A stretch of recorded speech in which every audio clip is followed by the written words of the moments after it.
और सबसे बड़ी बात क्या है कि सिख समाज को अलग कर दिया जाए और हिंदू और सिखों के बीच में ऐसा बंटवारा बना दिया जाए जो 1984 में कांग्रेस ने किया था। इसका मतलब ये है कि ये सिख समाज को डरा के, भय दिखा के ये बहमनत से फैलाना चाह रहे थे कांग्रेस कि अगर ये हो जाता तो क्या होता।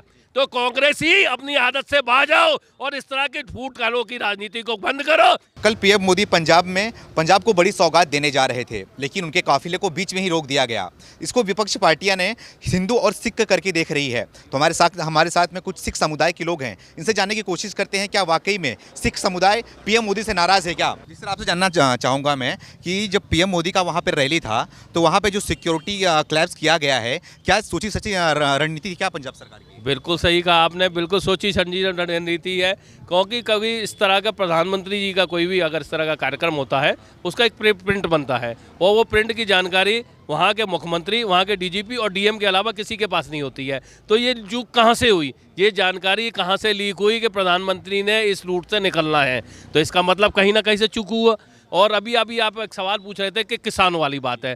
किसान आंदोलन जब खत्म हुआ, प्रधानमंत्री ने कहा कि मैं देश से माफ़ी मांगता हूं कि मैं उन्हें किसानों को समझा नहीं सका, ठीक है, समझा नहीं सका। लेकिन एक हमारे सम्मानित जो किसान आंदोलन के जो अगुआ थे और वो जो कि बेस्ट यूपी की बेल्ट से जुड़े हुए थे, तो उन्होंने बात पे ये कहा कि किसी तरह से वो यही कहते रहे कि ये चुनाव तक उनका मेन मकसद था कि ये आंदोलन चले जिससे कि सरकार के खिलाफ माहौल जाए, लेकिन वो अपने मंसूबे में कामयाब नहीं हुए। और ये विपक्ष है, उनका मेन यही है कि जो उन्होंने इसका आंदोलन के नाम पे सरकार के खिलाफ फिजा बना खिलाफ करते रहो। और सबसे बड़ी बात क्या है कि सिख समाज को अलग कर दिया जाए और हिंदू और सिखों के बीच में ऐसा बंटवारा बना दिया जाए जो 1984 में कांग्रेस ने किया था, उसकी फिर पुनरावृत्ति नहीं हो जाए। तो ये करने का प्रयास किया गया और उनका शुरू से, जैसे अंग्रेज चले गए सियासत करने के लिए, उन्होंने हमेशा क्या किया, हमेशा उन्होंने फूट डालो और राजनीति करने का काम किया। वही कांग्रेस कर रही है जो कि जवाहरलाल नेहरू जी ने कांग्रेस टाइम में शपथ ली और वही उनके पीढ़ी दर पीढ़ी चलती चली आ रही है कि किस तरह से उन्होंने कभी एक संप्रदाय को बांटने का काम किया, कभी दूसरे संप्रदाय को, कभी भी उन्होंने ये किया। इस मकसद के द्वारा उन्होंने जो जगह जगह एक लोकल चैनल, यूट्यूब चैनल पर सब वायरल हो रहा है कि आप मोदी को इंदिरा गांधी ना समझें और ऐसी लाशें बिछा दी। तो इसका मतलब क्या है, इसका मतलब ये है कि ये सिख समाज को डरा के, भय दिखा के ये बहमनत से फैलाना चाह रहे थे कांग्रेस कि अगर ये हो जाता तो क्या होता। तो कांग्रेस ही अपनी आदत से बाज आओ और इस तरह की फूट कालों की राजनीति को बंद करो, क्योंकि ये सरकार जान चुकी है, ये देश जान चुका है, सिख समाज जान चुका है और सरकार को निष्पक्ष रूप से इसकी जांच करानी चाहिए और जो इस तरह के काम कर रहे हैं उनको बेनकाब करके उनके खिलाफ सख्त से सख्त कार्रवाई करनी चाहिए। कांग्रेस के एक नेता हैं, उनका कहना है कि पीएम मोदी की रैली में लोग आए ही नहीं थे, सारी कुर्सियां खाली थी, इसके लिए पीएम मोदी का रैली जो है रद्द करना पड़ गया था। मैं कह रहा हूं कि ये रैली की संख्या की दस्ती का उसकी सुरक्षा से चूक का क्या मतलब है। मैं क्या वहाँ जाने देते, वहाँ पता लगता है कि प्रधानमंत्री आए, उनकी रैली में कितनी भीड़ है। ये तो फालतू के, क्या पता जो वीडियो जो जगह जगह वायरल कर रहे हैं ये वीडियो पुराना है, सरकार को बदनाम करने की चेष्टा है। मैं फिर बार बार कह रहा हूँ कि सरकार, केंद्र सरकार जो जिस तरह कार्य कर रही है सबके विकास के लिए कर रही है, उससे नहीं है, उनकी छाती पर सांप लौट रहा है और वो दूसरी सरकार जो कांग्रेस है वो फूट डालने की अपनी नीति पर चल रही है। छत्तीसगढ़ के मुख्यमंत्री हैं बघेल साहब, उनका कहना है कि पीएम मोदी जब चुनाव आ गया है तो सब ड्रामेबाज कर रहे हैं, नौटंकी कर रहे हैं, जब चुनाव के लिए सारे स्टंट कर रहे हैं वो। अभी मैं आपसे एक पलट के सवाल पूछता हूं कि छत्तीसगढ़ के मुख्यमंत्री किस पार्टी के हैं? कांग्रेस के। अभी मैंने आपको क्या कहा, कांग्रेस उस नीति पे चल रही है जो अंग्रेजों ने छोड़ी, फूट डालो राज करो। तो वो फूट डाल के इसका इस्तेमाल किसको कर रही है? सिख समाज को, सिख समाज को। तो वो इसका मोहरा बना रही है, लेकिन सिख समाज बहुत जागरूक है और वो इस कांग्रेस की नीति को जान चुका है, वो इस नीति को जान चुका है। उन्होंने जो, मैं कह रहा हूँ 1984, आज कौन सा साल चल रहा, 2021, कितनी सरकारें आई, प्रदेश में भी आई और देश में भी आई। किसने 84 के दंगों को न्याय दिलवाया? वो थी सरकार यही। तो जो सरकार न्याय दिलवाएगी जनता उसके साथ जाएगी। इसलिए आप इस चीज़ को छोड़ दीजिए कि वो मुख्यमंत्री कह रहे हैं, वो मैंने अभी एक आपको बताया कि एक यूट्यूब जो है चल रहा है और किसी पर्टिकुलर पार्टी के मुखिया की उसमें फोटो चल रही है प्रचार की। तो इसका क्या मतलब है कि ये सोची समझी रणनीति विपक्ष की है कि किस तरह माहौल क्रिएट किया जाए चुनाव तक। चुनाव के बाद क्या होगा? चुनाव के बाद ये मुद्दा एकदम ठंडे बिस्तर में आपको ढूंढते रह जाएंगे। वो अलादीन का चिराग है ना, जो ढूंढते मिल जाएंगे, तो वो अलादीन का चिराग आपको उसी तरह नजर आएगा। जी, राहुल गांधी इटली में बैठे हुए हैं, वहां पे ट्विटर खेलते रहते हैं। इस मुद्दे पे उन्होंने एक भी ट्वीट नहीं किया है। जहां आपको बात करूं कि उनके घर से ही दो प्रधानमंत्री की मृत्यु हो चुकी है, फिर भी वो इस ट्वीट नहीं किए हैं, तो आप क्या कहना चाहेंगे उनके बारे में? मैं आपसे फिर सवाल पूछूं, आप कहेंगे सवाल मैं पूछ रहा हूं। राहुल गांधी के इटली जाने के बाद ये हादसे क्यों होते हैं? पहले 2 बार गए, दोनों बार हादसे हुए, तो ये तीसरी बार फिर गए हैं। तो क्या इसकी इटली जाने की यात्रा के बाद ही इस हादसों से जुड़ा है? तो जनता, भारत की जनता इतनी समझदार है, वो समझ चुकी है, वो समझ चुकी है कि जब मुन्ना नहीं है, हमारा माँ चला जाता है इटली, तो उसके जाने के बाद ही गतिविधि क्यों होती है। और हमारे देश की शक्ति का ये आप जो परचम लहरा रहा है, किसी भी देश में जाए तो आप देखिए उस प्रधानमंत्री जी का, प्रधानमंत्री किसी भी संघीय ढांचे का मुखिया होता है। तो यदि ये मुखिया में अगर नाकामी होती तो ये, बल्कि आप हमें ये दिखाना चाह रहे हैं, जो विपक्ष, जो विदेश, जो जिनके दांत खट्टे करके वो सोच रहा है कि इंडिया पे हाथ डालूं, और अपने ही देश में प्रधानमंत्री की सुरक्षा की चूक करके यह क्या संदेश देना चाहते हैं? ये संदेश कि हमारा जो प्रधानमंत्री के अपने देश में कमजोर हो रहा है? नहीं, ये उनका द्वेषपन टूट जाएगा और उनका जो सोच रहे हैं वो अपने आप अपने घर में अपने जो स्वप्न चला रहे हैं उनका अपने आप टूट जाएंगे। आपसे जानने की कोशिश करूंगा मैं कि कांग्रेस के कुछ नेता लोग हैं, वो पीएम मोदी के जोश के बारे में पूछ रहे हैं हाउ द जोश सर जी, और एक कुछ बोल रहे हैं कि मोदी के क्रूरता की वजह से उनका नतीजा है कि मोदी को ऐसा रुकना पड़ा वहाँ पे। ऐसा सर, पीएम जी की जोश के बारे में तो आपको चुनाव के बाद अपने आप असर नज़र आने लगेगा, क्योंकि आपको ये महसूस होने लगेगा कि कुछ चीज़ें साइलेंट होती है, और साइलेंट जो चीज़ें होती हैं उनकी आवाज़ बाद में बहुत ज़्यादा होती है। तो कुछ चीज़ें वो शांत रहकर अपनी, कुछ लोग होते हैं जो हो हल्ला करके किसी चीज़ को बताना चाहते हैं, कुछ लोग होते हैं शांत व्यवहार के होते हैं, वो अपनी चीज़ प्रेजेंटेशन से शो करते हैं। तो ये मोदी जी जो है वो हमारे प्रेजेंटेशन से शो करते हैं। उन्हें अपने जीवन में सब चीज़ें संतुलित रखी हुई हैं। वो किसी भी चीज़ को कहने की बजाय करने में विश्वास रखते हैं, और वो उस चीज़ को आने वाले चुनाव में करके भी दिखाएंगे। और आपको ये चीज़ महसूस होगी कि जो उन्होंने कहा था वो उनके मतलब सभी लोग उसको एहसास भी करेंगे कि वो उन्होंने करके दिखाया भी है हम सबको। और वहाँ की जो रणनीति है, पहली बात तो ये है कि जो लोग ये सोचते हैं कि प्रधानमंत्री जी भाजपा के हैं या बसपा के हैं या सपा के हैं या किसी भी चुनाव की रणनीति की होते हैं, प्रधानमंत्री पूरे देश के होते हैं। तो जहाँ भी वो जाते हैं वहाँ के प्रदेश की ये एक सुरक्षा करने की जिम्मेदारी होती है, और ये उन्हें पूरी तरीके से निभानी चाहिए, क्योंकि पार्टियां तो आती और जाती रहेंगी, पर ये जो चीज़ें हैं ये उन्हें हमेशा ध्यान रखना चाहिए कि प्रधानमंत्री पूरे देश के हैं और पूरे देश की जनता उनका सम्मान करती है। इसलिए ये सब चीज़ें उन्हें ध्यान रखनी है कि उनकी सुरक्षा में कोई भी चूक नहीं होनी चाहिए। अगर चूक होती भी है तो वो उन्हें स्वीकार करनी चाहिए और उस पर अपनी बात को मानना चाहिए कि ये हमसे कहीं गलती हुई है और आने वाले भविष्य में ऐसी कोई गलती नहीं होगी। जी, आपसे पूछना चाहूंगा कि जहां पे पीएम मोदी के काफिले को रोक दिया गया था वो पाकिस्तान से महज 10 किलोमीटर दूरी पे था। अगर प्रधानमंत्री को कुछ भी हो जाता तो इसका जिम्मेदार कौन था?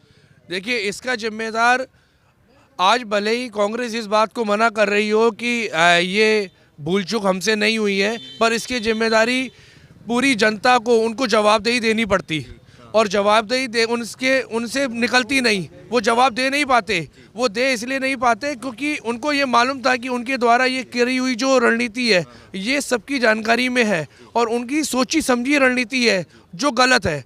क्योंकि भविष्य में कभी भी कोई भी ऐसी चीज़ जो प्रधानमंत्री से अटैच है उसे उन्हें समझना चाहिए, और आगे भी ऐसी भूल चूक नहीं करनी चाहिए, क्योंकि जनता सब चीज़ देख रही है। जनता के आंखों के आगे पर्दा नहीं डाला हुआ है। जनता सब चीज़ समझती है, देखती है, और जो भी वो निर्णय करेगी वो आपको आने वाले समय में दिखाई भी देगा। जी सर, आप ये बताइए कि जब प्रधानमंत्री नरेंद्र मोदी अपने ही देश के एक सीएम से कह रहे हैं कि हमारी जान बचाने के लिए आपकी शुक्रिया है, तो कितनी शर्मनाक बात है ये? देखिए, ये एक बहुत बड़ी शर्मनाक घटना है कि देश के किसी प्रदेश में वो जाते हैं और उनकी सुरक्षा के ऊपर इतना बड़ा क्वेश्चन मार्क लग जाता है, और फिर भी उनकी नम्रता देखिए कि उन्होंने फिर भी उनको धन्यवाद किया कि मैं आपके प्रदेश से सुरक्षित लौटा। तो ये इनकी कितनी नम्रता है, क्योंकि अगर चाहते तो उसी समय कुछ भी घटना घट सकती थी। और सुरक्षा में चूक तो अपने आप में एक बहुत बड़ी बात है, क्योंकि जो एसपीजी के पास जो ब्लू बुक रूल्स आते हैं वो प्रधानमंत्री की सुरक्षा के अंतर्गत उन सब का उल्लंघन किया गया, हर चीज़ का उल्लंघन किया गया, क्योंकि उसमें CM plus DM plus police के मुखिया सब इन्वॉल्व होते हैं।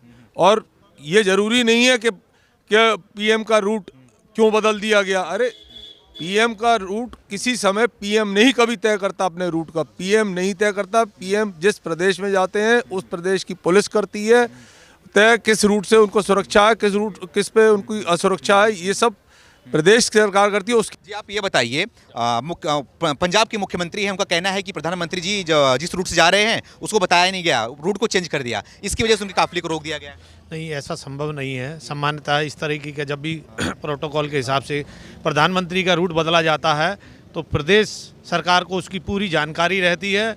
इसके लिए सूचना, मेरा मानना है कि पंजाब सरकार ने ही कहीं ना कहीं किसी कारणों से ये सूचना लीक करी और कुछ गैर अराजक तत्वों को जमावड़ा किया ताकि किसानों को बदनाम किया जा सके और भारतीय जनता पार्टी की बदनामी हो, और जिससे देश का माहौल ख़राब हो, प्रदेश का माहौल ख़राब हो और पंजाब में जो चुनावों में इसका कांग्रेस लाभ मिल सके। लेकिन देश की जनता जागरूक हो चुकी है। सिख समाज इस बात को अच्छी तरह जानता है कि भारत के अंदर कौन विकास चाहता है और कौन विनाश चाहता है।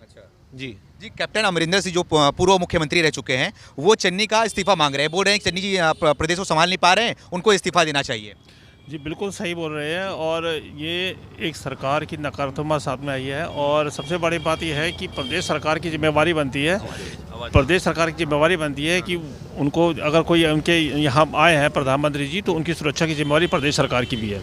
तो उनको पूरा रूट वगैरह जितने भी थे सब उनको अरेंज करके रखना चाहिए था और देखना चाहिए था कि कोई रास्ते में कोई घटना ना घटे। तो ये अब अमरिंदर सिंह जी ने पार्टी क्यों छोड़ी? कांग्रेस में इस समय फूट है, हरमिंदर जी चले गए, सिद्धू आए दिन अपनी पार्टी पे बयान करते रहते हैं, और चन्नी जी इस समय समझ लीजिए कमज़ोर मुख्यमंत्री है वहाँ के, वो डिसीजन लेने में बहुत कमज़ोर है, और जो कमज़ोर है इसीलिए वो डिसीजन नहीं ले पाए और इसीलिए उनसे सुरक्षा में चूक गई। अच्छा जी, कहीं ना कहीं बात कहा जा रहा है कि पीएम मोदी पंजाब को बड़ी सौगात देने जा रहे थे, इसकी वजह से कांग्रेस जो है डर गई, इसके लिए ये सब किया गया है। देखो, जो भी हुआ बहुत बुरा हुआ। पंजाब को इससे तरक्की होनी थी, जो सौगात देने जा रहे थे प्रधानमंत्री जी, उससे पंजाब की बहुत तरक्की होती, जिससे ये वंचित कर दिया गया पंजाब को। बस तो आप लोग ये बताइए कि इस घटना से आपको क्या लगता है कि पंजाब में क्या माहौल होने वाला है? क्या बीजेपी की सरकार आने वाली वहाँ पे? देखिए, पंजाब में आने वाले समय में बीजेपी की सरकार तो आएगी ही आएगी। हो सकता है कि कुछ समय निकल जाए पर फिर भी आएगी, क्योंकि कुछ नीतियाँ ऐसी होती हैं जो हमें पहले महसूस नहीं होती है पर बाद में ऐसा ज़रूर होता है। उनके द्वारा जो भी विकास के कार्य होने थे, प्रधानमंत्री जी ने अभी ये कहा है कि मैंने उसे स्थगित किया है, ना कि उसको मैंने वापस कर दिया है। आने वाले समय में जितनी भी विकास की चीज़ें हैं वो दोबारा से अनावरण करेंगे और दोबारा से वो वहाँ जाएंगे, और ये सब चीज़ें आने वाले समय में पंजाब को मिलेंगी ही मिलेंगी, और उससे क्या होगा, देश में तरक्कियाँ होंगी। आप देखिएगा, पहले से पंजाब की विकास दर धीरे धीरे कम होती जा रही है। कम होने का कारण ये नहीं है, कम होने का कारण ये है कि वहाँ एक प्रोपोगंडा टाइप का चल गया है, जिसकी वजह से ये सब चीज़ें परेशानियाँ हो रही हैं। जो भी अच्छी इन्वेस्टर हैं वो धीरे धीरे कहीं ना कहीं, पहले जो इन्वेस्टर वहाँ रहते थे अब वो धीरे धीरे वहाँ से हटने लगे हैं, जिसकी वजह से वहाँ की विकास दर में भी फ़र्क आया है। वहाँ के युवा जो बच्चे हैं या युवा जो लोग हैं उनमें भी इन सब चीज़ों का कहीं ना कहीं बह रह रहा है। तो ये नहीं होना चाहिए। जितनी भी सुरक्षा इंसान को जब मिलती है तो उसके अंदर एक ताकत आती है। एक वहाँ की जितनी भी रणनीतियाँ हैं, जितने भी निवेशक हैं, जब वहाँ निवेश होगा तो वहाँ के लोगों को रोज़गार मिलेगा तो उससे वहाँ की विकास दर और बढ़ेगी, और कम से कम वहाँ हर व्यक्ति को अच्छा खाना पहनना ओढ़ना ये सब चीज़ें और बढ़ेगी। तो इसके लिए प्रधानमंत्री जी या जो भी हम लोगों की जो प्रधानमंत्री जी की पॉलिसी होती है वो वहाँ पर ज़रूर लागू होनी चाहिए, जिससे कि वहाँ की विकास दर बढ़े और वो समाज जिस विकास दर से बढ़ रहा था, पहले बढ़ रहा था, वो उसी तरीके से और आगे बढ़ता रहे। जी, इस दुर्घटना के बाद से ही सिख समुदाय, वहाँ के जो मुख्यमंत्री है चन्नी साहब को क्या संदेश देना चाहेंगे? सिख समुदाय का तो यही कहना है कि चन्नी साहब, आप अपनी पार्टी के लिए वोट मांगें, अपनी पार्टी के लिए कार्य करें, लेकिन एक संघीय ढांचे के साथ और भारत की सुरक्षा के साथ चूक ना करें, क्योंकि देश के नागरिक होने के नाते हमारे लिए, हमारे संघीय ढांचे का प्रमुख हमारा प्रधानमंत्री की सुरक्षा हमारे लिए सर्वोपरि है। इसलिए इसके अलावा कोई भी अगर संघीय ढांचा का कोई मंत्री या कोई भी आता है, भविष्य में इस तरह के कार्यक्रम की कोई पुनरावृत्ति नहीं होनी चाहिए।